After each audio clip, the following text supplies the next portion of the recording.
The symbol of freedom. Nelson Mandela's lifelong fight for the cause of freedom in South Africa is a tale of inspiration and determination. It is a tale of struggle.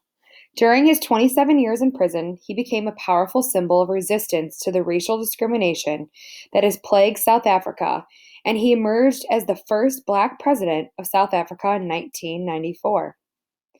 South Africa's landscape and environment have been described as the most enticing in the world. South Africa has a mild climate similar to that of the San Francisco Bay. The land is fertile with plentiful mineral resources. In fact, South African mines are world leaders in the production of diamonds, gold, and platinum. These qualities combine to make South Africa attractive to European powers in the 17th, 18th, and 19th centuries. South Africa had much to offer, European powers looking for natural resources and economic gain. The land was colonized by the Dutch in the 1600s. During the following century, England became interested in the land and eventually defeated the Dutch. South Africa remained a colony of England until 1961. Apartheid. The political parties in control of the country consisted primarily of white men and of European ancestry. These groups invented apartheid as a means to control to control the economy and the people. Apartheid is a Dutch word that means separateness. Apartheid laws were aimed to keep the white European minority in power.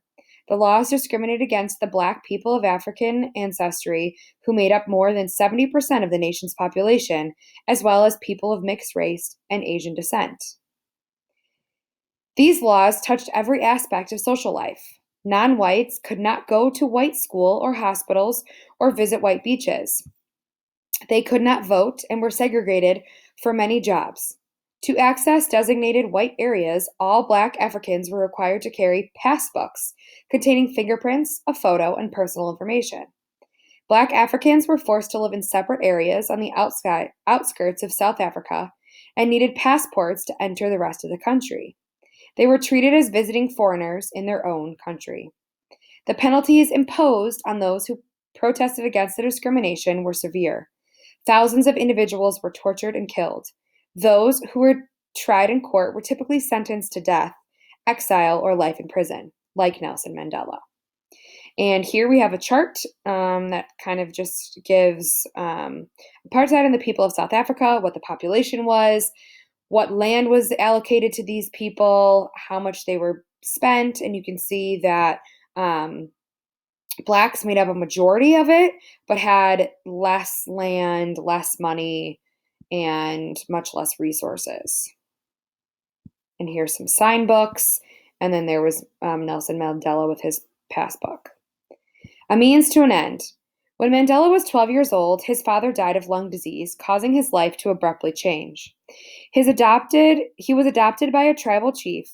He lived in a palace and learned African history from elder chiefs who visited.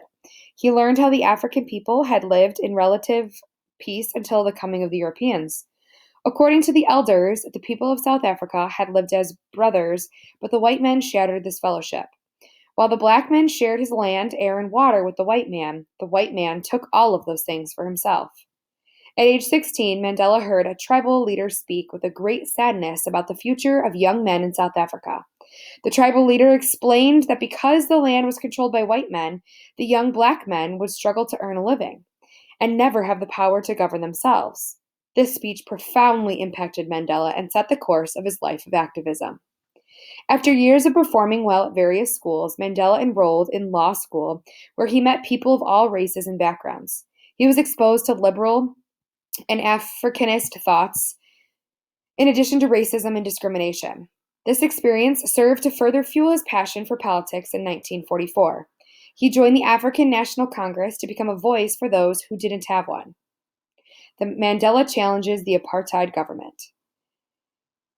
As more laws were passed to limit the progress of Black South Africans, the ANC staged a campaign against apartheid laws that was structured around the theory of passive resistance.